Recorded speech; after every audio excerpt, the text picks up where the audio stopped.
Assalamualaikum warahmatullahi ta'ala wabarakatuh to my brothers and sisters in Islam. Today is Friday. So, mga Lodi, andito po tayo sa may Grand Mosque, Sultan Qaboos Grand Mosque dito sa Muscat, Oman. Now we are praying in Sultan Qaboos Grand Mosque here in Muscat, Oman.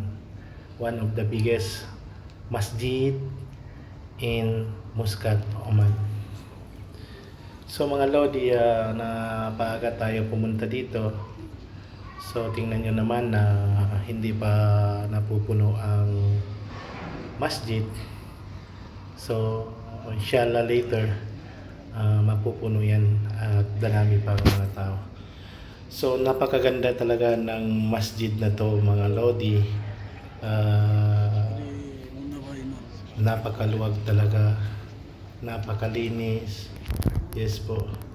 So iba't ibang mga lahi po ang pumupunta dito, basta Muslim, halos lahat dito pumupunta para mag-pray. Yes, yung iba naman nandun na may maraming mga masjid dito sa Oman, meron naman doon sa Masjid Ar-Rahmah. Lahat ng corner yan halos may mga Quran nakalagay. So habang may time ka pa, pagkatapos mo na nag-pray ng sunnah, tahiyatul masjid, pwede ka na magbasa ng Quran. Yes, Surah Al-Kahf, especially ngayong Friday, the best talaga magbasa ng Surah Al-Kahf.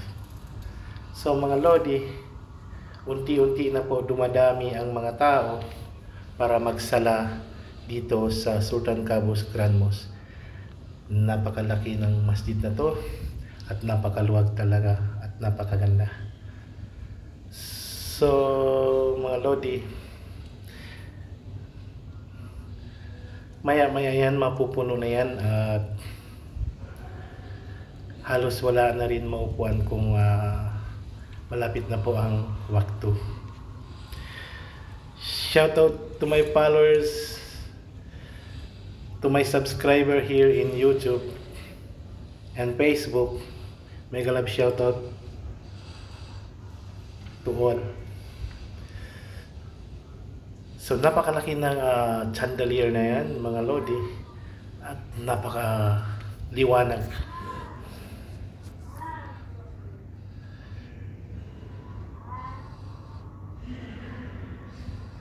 Malapit na rin po ang waktu.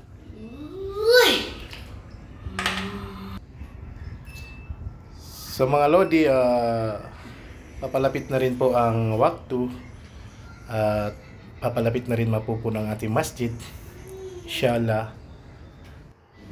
So tingnan nyo mga Lodi, puno na po ang ating masjid. Nakita nyo ang dami mga tao.